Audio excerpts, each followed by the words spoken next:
Réhabiliter les routes de notre territoire, c'est l'une des priorités du département des Hautes-Alpes. Pour exemple, la route départementale 942 entre Laragne-Montéglin et Monétier-Almont a été réaménagée avec pour objectif d'apporter plus de sécurité aux automobilistes. Il faut savoir qu'une route dans les Hautes-Alpes, on doit la refaire tous les 15 ans.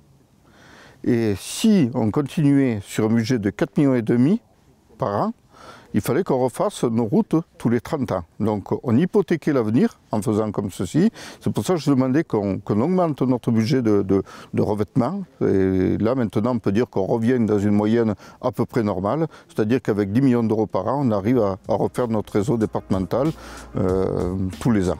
Entre 2011 et 2015, cette portion de route de la départementale 942 a vu son trafic augmenter de près de 20%. L'aménagement de cette route a été déclaré d'utilité publique. Nous sommes quand même un territoire qui est très touristique, où c'est que nos stations passent à peu près de 500 personnes, on peut dire un village qui passe de 500 personnes à 25 000 personnes l'hiver. Donc vous avez la population de la ville de Gap qui est de 40 000 habitants, quelque part, qui va se déplacer dans les stations. Et il faut offrir aussi bien à nos usagers du département qu'à nos touristes les moyens de pouvoir venir chez nous facilement. Les routes prennent la moitié du budget d'investissement du département.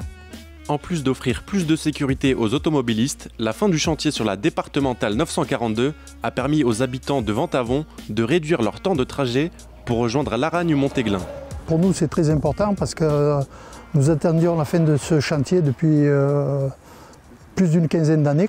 Un confort de conduite, il y a pas mal de virages qui ont été élargis, le tapis est bien roulant. C'est plus sûr, surtout les jours de pluie et tout. L'ancienne chaussée était très dangereuse. Quand on a des infrastructures récentes, c'est toujours un plus pour les habitants.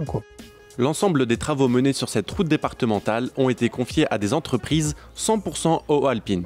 Là, vous avez l'ancienne chaussée, telle qu'elle est actuellement, qui sera reprise dans peu de temps. Elle est déformée, le profil n'est pas très confortable. Aujourd'hui, ce tronçon a été fait. On est encore sur une couche provisoire. La définitive sera faite au printemps prochain.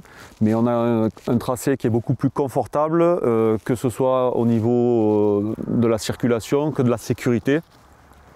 De gros avantages. Ces travaux ont été réalisés courant du mois d'octobre. On a appliqué près de 2500 tonnes d'enrobés et il nous en reste encore 3500 à appliquer sur le dernier tronçon à traiter. En fait, on est passé sur une structure gravitume plus tapis d'enrobé de 6 cm où précédemment on n'était que sur du revêtement bicouche. On est dans une partie où on a remplacé l'ouvrage hydraulique qui se trouve en contrebas, sur lequel on voit la protection d'enrochement sur la tête amont. Il faut s'imaginer que la route était en contrebas de l'ordre de 1,50 m sur cette zone. Donc nous avons comblé pour aligner le profil en long cette zone et une centaine de mètres plus loin, on a fait l'effet inverse. En fait, on a coupé la bosse, on a baissé la route d'à peu près 1 mètre, toujours pour améliorer la visibilité. Depuis ces dernières années, on a vu un trafic croissant important, donc qui était incompatible avec les caractéristiques initiales. On est sur la dernière tranche là, des 13 km qu'il fallait mettre à niveau. Donc il reste encore l'année prochaine donc, environ un petit kilomètre en fait, pour finaliser ces 13 km qui seront maintenant au niveau sur l'ensemble de l'itinéraire. Le développement et l'aménagement des routes est un levier stratégique pour le département des Hautes-Alpes. C'est un peu la spécificité de notre département par rapport à un département de plaine, un département en bord de mer. Ici, ces routes sont salées, elles sont déneigées. Ce qui veut dire par là, c'est que l'eau rentre dans le revêtement, n'est jamais imperméable en totalité. L'eau rentre avec le gel, dégèle, avec le sel, ce revêtement, mais il casse. Et ce qui veut dire par là, c'est que nous, ici, dans le département des Hautes-Alpes, tous les 15 ans, il faut qu'on refasse ce réseau qui est neuf. Dans 15 ans, il faudra le refaire. Voilà. Alors que dans d'autres départements, ce réseau-là tient une trentaine d'années. Le département des Hautes-Alpes consacre un budget de 30 millions d'euros pour entretenir les routes de son territoire.